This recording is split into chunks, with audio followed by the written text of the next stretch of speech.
Warning: the Savage Nation contains adult language, adult content, psychological nudity. Listener discretion is advised. Welcome to the Savage Nation. David versus Goliath. Obama's jihad against the Jews. Spilling Israel's nuclear secrets. Now, this is almost biblical, what's happening. Do you understand this is almost biblical? We're going to have an Arabic speaker on it 30 minutes after the hour, Walid Shoebat, and we're going to play Bergdahl's father's Arabic statement that he read in the Rose Garden, which I said was a coded message. We're going to find out from Shoebat what that language of Arabic, in the language of Arabic, what it really said, what he really said. Obama's going to allow Iran to run a nuclear centrifuge operation at an underground bunker that is impervious to bombing. The deal will come Sunday against the wishes of France and Germany. Why is he rushing the deal with Iran? Why has Obama leaked secret documents revealing Israel's nuclear program, unprecedented in American history? Why is Obama on the side of a nuclear Persia? Why? Tell me why. Now let's go to Walid Shoebat, who is an Arabic speaker, former member of the PLO, a man who knows an awful lot about what's going on. Walid, welcome back to the Savage Nation program. You bet. Thank you, Michael. Walid, things are getting very crazy right now. You know that as well as I, correct? Correct. Okay, they're heating up. So let's start from the top. Is Obama a Shiite or a Sunni Muslim? Well, if you look at Obama's policies, you know, they go sometimes against Saudi Arabia, which makes him more in line with the policies of Erdogan of Turkey. It was Erdogan of Turkey that defended Iran to keep its nuclear ability because Rouhani and Erdogan had made a deal and a pact to work together. This alliance of Shia and Sunni is not unlikely to happen between a Sufi government, which is Turkey, which is palatable to a Shiite thinking process in which the icons of the Shia are respected among the Sufis. So the Middle East right now is in a Sunni alliance in which Turkey is getting involved. In fact, it has a right to even enter into Qatar, in which it wants its own incursions into the region, as well as Iran's incursions into Yemen through the Houthis, which threatens Mecca for Saudi Arabia and threatens... Well, you're doing an advanced graduate course in the answer, and most people can't follow you. I'm having trouble. But we know that Hussein is the name of the martyr founder of Shia Islam. Isn't that true? That's correct. And Obama's parents' marriage, many say, was in line with the Shia doctrine of nikah mutah, or temporary marriage of convenience. Is that true? I'm not aware of that exactly, whether he has Shia aspirations or not. But most likely his father was Sunni, because I look at Malik Obama and his brother and his uncle Saeed Obama and his grandmother Sarah Obama and Musa Ismail Obama, the cousin who came out on Al Jazeera. They very much were educated by the Wahhabist regime. So there is an alliance of some sort between the Obama family and the Wahhabist regime. But why does Obama have such a vendetta against Israel now and wanting to reward the Islamo-fascist movement, part of the Israeli state? Why is he speeding that up? I mean, he leaked the secret documents on Israel. That's shocking, Walid, is it not? Absolutely. You know, in fact, they leaked information that the Israeli military technology is more advanced than the U.S., the hydrogen bomb technology. It is very much that shows Obama right now is acting like a Julian Assange. WikiLeaks, now we have Obama leaks through the Pentagon. And it's exactly what he is doing. And so he is basically creating divisions. If you look at the Arab Spring, what is that about? Dividing Sunni versus Shiite. You look at the home front, dividing blacks versus whites. Any way, shape, or form Obama can divide, he will do it. In fact, they funded program in Israel, 350,000 U.S. taxpayers to go against Netanyahu election, dividing Israeli Arab versus Jew Arab. And this has been going on between Netanyahu and Obama, in which Netanyahu talked about the busloads of Arabs being, you know, to vote, and this was going to go against Netanyahu's party, and this is what you have Obama doing. So then you have also statements coming out of the right hand of Obama saying Israel is an occupation, a 50-year occupation that must end. This doesn't sound like something that comes out of the State Department or a U.S. president. It comes out of a person who's trying to create major problems and major divides in global affairs, as well as in the home front affairs, as well as for Israel. So his revenge against Netanyahu, he called Netanyahu, not to congratulate him, by the way. He called Netanyahu so he can fire Ron Dermer, who is the United Nations ambassador for Israel. So he's lecturing Netanyahu on what to do, advancing what he had agreed before with the Palestinians. He was a very close friend and associate of Rashid Khalidi, head of the PLO. He learned from his wife, Muna, on his ideology regarding the Palestinian situation. This is in his book. It's no secret. He was friends with Edward Said, who's a scholar who you can see stoning the Israelis, and he's a scholar stoning the Israelis. What does that make any sense? So in other words, you have Obama in bed with top Islamists, top pro-PLO, when the PLO used to be a terrorist organization. It was considered a terror organization then. But Walid, just so people know who you are, they don't think you're a funny guy who sells falafel on 49th Street, because they can dismiss you. You were a former member of the PLO, is that correct? That is correct, absolutely. And you were a terrorist, and you spent time in Israeli prisons. So you have tremendous bona fides. Obviously, you're a fluent Arabic speaker and a great English speaker. I want to play for the world to listen Bergdahl's father's speech on the lawn of the White House in Arabic, and I want to ask you what it means. Guys, just play it for Walid and everyone else. I'd like to say to Bo right now, who's having trouble speaking English, Bismillah ar-Rahman ar-Rahim, Zayabayem. I'm your father, Bo. What does that mean in Arabic? In the name of Allah, most gracious, most merciful, I am your father, Bo. In fact, I was the first to investigate Father Bo Bergdahl. Wait a minute, my heart just stopped. My heart just stopped. So it was a coded message, was it not? Absolutely. In fact, there is more coded messages, which I revealed. He commented, Alhamdulillah, Amina, Amina. May Allah and the Ummah be heard. May Allah free my son. And then he says, in classical Arabic language, he types it in Arabic. Bismillah ar-Rahman ar-Rahim. Iyaka na'budu wa iyaka nasta'een. Which is the beginning of the declaration of faith in Islam. In the name of Allah, most gracious, most merciful. It is thee, Allah, whom we worship. It is thee whom we seek refuge. So in other words, he did this on the White House lawn, and the average American moron didn't even know he was doing it. Of course. So why would Obama permit this worship of Allah to appear on the lawn of the White House? I mean, the question answers the question. Well, it seems it's something that cannot be said on the air these days, that Obama's affiliation with Islam and with Islamists is neck deep. This is why he is the Assange of the Muslim world. Obama is no secret. His family is no secret. I was the first to show the family connection. And many of us who are trained to observe said, wait a minute now, this man is a Muslim, which unto itself is not a crime, but he has links to segments of the Islamic world that are questionable, and we were dismissed as this and that. Now you're confirming that in Arabic he said, let's do this again. First tell us in English what he said, please.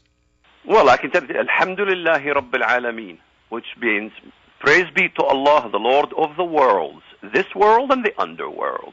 And he talks about the prayer to the Ummah, which is a unification of an Islamic government under the Khilafah, the Caliphate. And then he says, Allah, free my son from captivity. Then he writes in the Arabic language, Bismillah ar-Rahman ar-Rahim, Iyaka na'budu wa iyaka nasta'een. In the name of Allah, most gracious, most merciful, it is thee whom we worship. It is thee whom we seek refuge. And these comments is not just anywhere. They're comments on jihadi tubes, YouTube videos. And his link... So the rhetoric that we heard on the White House lawn in the Rose Garden is the rhetoric that comes out of jihadi websites? Absolutely. Holy God. Well, let's listen to, this is now the man they're calling a hero. This is a man that Obama doubled down on and said, we're glad we released him. That's the game that they play on the left. That is how the game is played when you are caught. You double down on the big lie and you repeat it again and say no American left behind. That's after prosecuting and persecuting Americans in Iraq and Afghanistan who actually killed terrorists for doing their job a little too well. But let's put that aside. Let's listen to the released traitor's father on the Savage Nation. I'd like to say to Bo right now, who's having trouble speaking English, Bismillah ar-Rahman ar-Rahim, Zayabayem. I'm your father, Bo. Okay, wait a minute. Why is he having trouble speaking English? Why did the son have trouble speaking English, Walid? Well, it's because he's trying to show his loyalty to Islam. Just look at Intellius and put Robert Bergdahl has worked at Taliban. Hello? Taliban. There's been tweets with heads of Taliban from Father Bo Bergdahl making... Wait, what is Taliban? Taliban, the Taliban. Oh, I'm sorry. I thought it was a company, a defense contractor. I'm sorry. Well, why would you know, look, I have a sense of humor. Even in the midst of the darkness, if I was in a foxhole with you, I'd still be telling you a joke as they're trying to overrun our position. I can't help it because this is so bad. This is so coming to a head. Things are now, seem to me, with Israel at the center of it all. It is David versus Goliath. We have with us an Arabic speaker who has deep, deep understanding in areas we can't even go in the U.S. We wake up and in one day we realize that Obama has declassified a document revealing Israel's nuclear program in an unprecedented move. He did it to revenge against Netanyahu. Covert secrets, giving it up. Now, Israel kept it quiet to avoid a regional nuclear arms race. But this psychopathic anti-Semite in the White House put all of that aside in his vendetta against Israel and Netanyahu. He doesn't care if there's a regional nuclear arms race. He is fomenting a regional nuclear arms race. Saudi Arabia itself said if you let Iran get a nuke, we're going to develop one. Why does he want nukes in the Middle East? What is this lunatic trying to do? Walid Shoebat, I'm at my wit's end. Do you ask yourself these same questions every day, or do you know the answers? Every single day. At times you know the answers, at times you don't know the answers.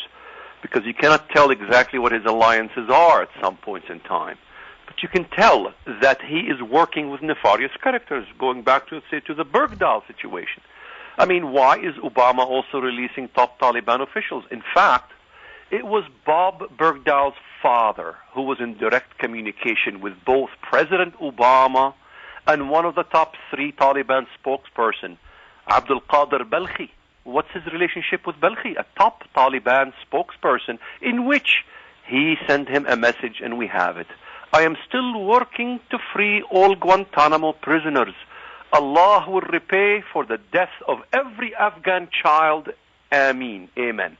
Who wrote that? Bergdahl's father? Bergdahl's father, absolutely. Oh, my God, it's just a hotbed of radicalism, of Islamist radicalism, according to you. Look, Walid, you know how much I respect your courage and your linguistic skills, your intellect. I could put so many different things together. I need you to help my audience understand that we're not just wackadoodle right-wing anti-Obama racists. I mean, we need to understand what we're dealing with, Walid. You face it every day. People call you names. They try to diminish you, defame you. They take distinguished people like Dr. Ben Carson, who is one of the finest minds of our time, and make him into nothing. They try to destroy Ted Cruz with a stupid thing on Obamacare. Anything they can do to discredit anyone who opposes Obama. Where is this leading to, Walid? In my estimation, Israel is David. Obama and the Arab world, the larger Arab world, the Islamist Arab world, are the Goliath. Can David win here? Always will win. We always have to have hope.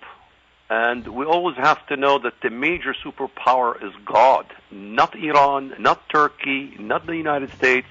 The God's in control. Eventually Obama will fall. But what we can tell is Obama is making divisions. Obama's associations, they always will tell you. Walid, we have only 30 seconds. You know, we like to believe that evil eventually is exposed and evil is punished. Maybe that's just a fairy tale. He is the slickest con man I've ever seen in my life. He gets away with it day after day, surrounded. Well, I can't even go on with that statement. Walid, I pray you can stay with us a few more minutes in the turn of the hour. This is the Savage Nation. Be here or be nowhere. So I invited on the show a guest who speaks Arabic fluently, who is extremely familiar with the literature of the enemy, because he was once a member of the enemy. Walid Shoebat, welcome back. I have a question for you, Walid. What are the ties between Bo Bergdahl, Obama, and the Taliban, if any? Well, there's major ties. Number one, his favorites, what he shows on YouTube.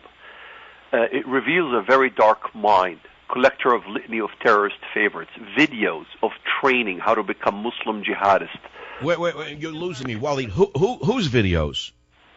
Well, these are the favorites. If you go to Bob Bergdahl's father, the favorite videos is in Arabic as well as in English. One of them is Anwar al-Awlaki.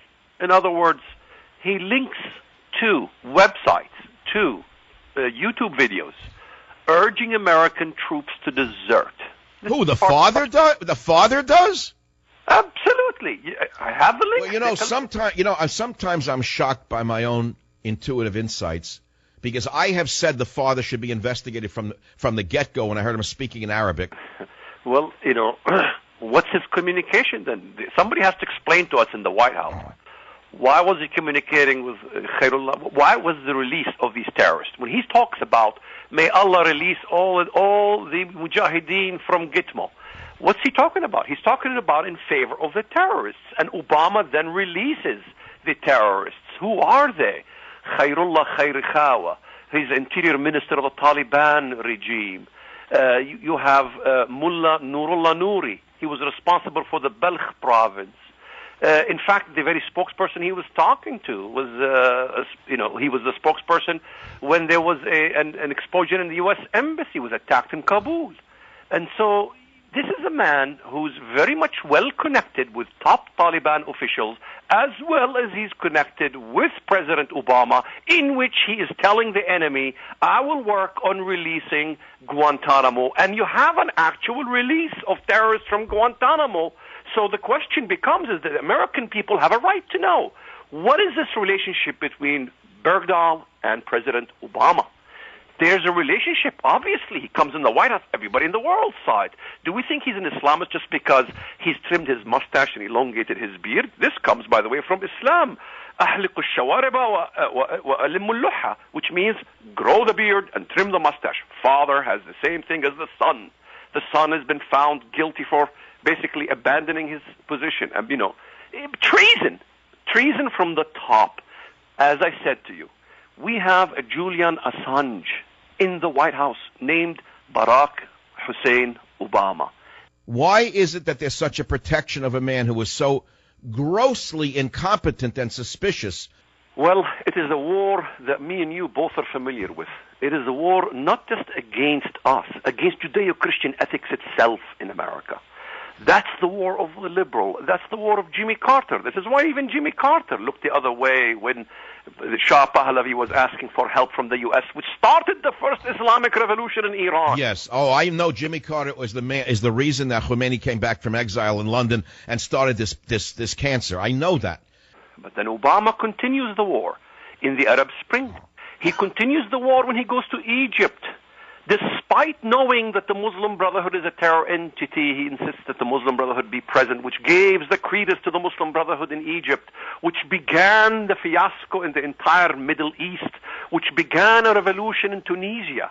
Who knows Zain al-Abidin in America? Do you know, does any of the audience can even think of Zain al-Abidin? What did he do in Tunisia? And how is Hosni Mubarak an enemy of the United States when he was an ally, thrown under the bus?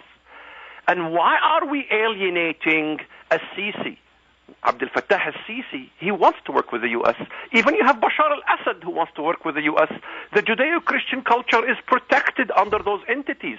Those are superpowers in the region that will work with the U.S., that will work to fight Islamofascism.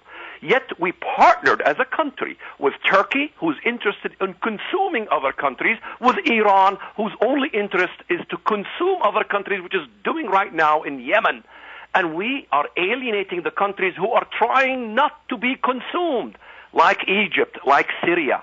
Why would we abandon those countries? Why would we abandon Arab nationalism? Nationalism was what Sykes-Picot introduced.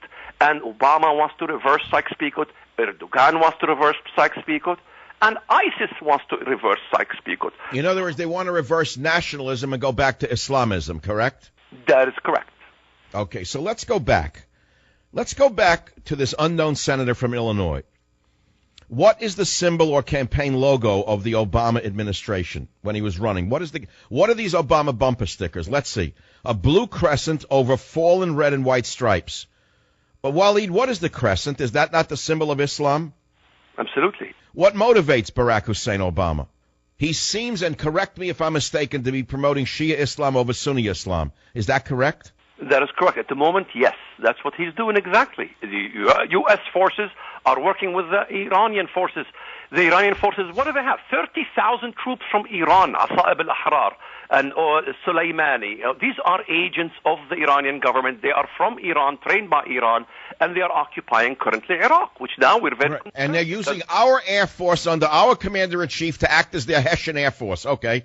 So Obama wants to promote Shia Islam. Yes, sharing the wealth. You know, sharing the wealth comes from an Islamic concept. When Muhammad, his people went from Mecca to Medina, and in Medina it was al-Muhajirun, the immigrants, and the Ansar, the associates of the immigrants, who began to share the wealth. This is why countries like Libya and Egypt had sharing the wealth. When Obama says the term share the wealth, it comes right from the heart of Islam itself. Well, that's a very good thing, to share the wealth, unless you're the president and you abuse the wealth. Well, this has always been the liberals' actions. They care about the environment, yet they drive big SUVs.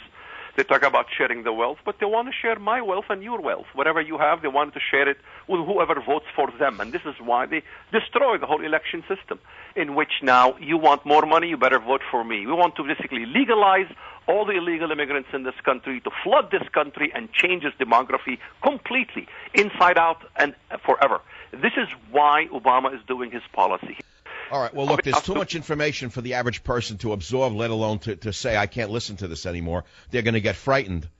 It's frightening what's going on, but it seems to be coming to a head in the concluding moments of this incredible time with you together, and I hope you rejoin us in the very near future. You were a Muslim and a member of the PLO organization. Did you convert to Christianity, I believe? Absolutely.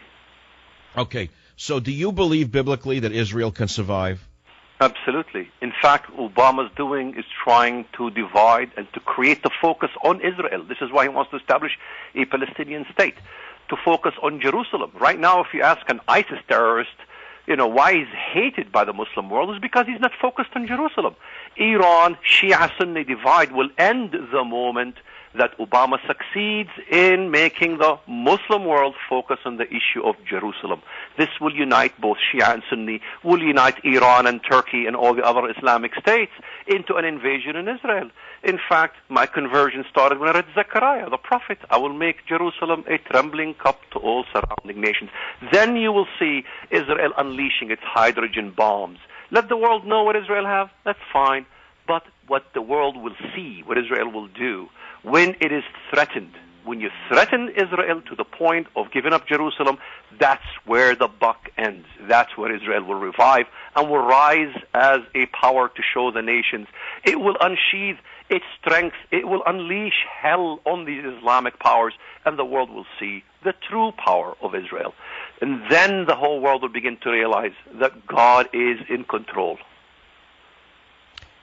I'm speechless. I'm speechless, Walid. That was so eloquent. It was so beautiful. I pray to God, or as they say in a simplistic manner, from your mouth to God's ear. Walid, are there any closing words in the last minute of this incredible time you've had today on the Savage Nation radio program? We know that not everybody believes what I believe and what you believe, that there is a God. Either we can all agree that Zechariah and the prophets of the Bible, either they are perfect guessers of the history and the scenario, or there's a God. Then why, if there is a God, did he permit this deceiver to arrive in the White House and do so much damage to America and the world? Why would God permit this? Of course he'll permit this, because God will appoint the leaders in accordance to the hearts of the people. It used to be a culture and a custom in America in which you know about the government, you know about the history, you know from the halls of Montezuma to the shores of Tripoli why we created the Navy, why Jefferson bought a Quran. It's not for politicians to swear on top of the Quran as their allegiance to Islam. It is because we wanted to learn the mindset of our enemy. We don't burn Qurans in this country. We learn from our mindset of the enemies. Walid Shoebat, Shoebat.com, Shoebat.com. Go there and see what Bergdahl's father has said. Go there and see what Walid believes is the link between Bergdahl, Obama, and the Taliban.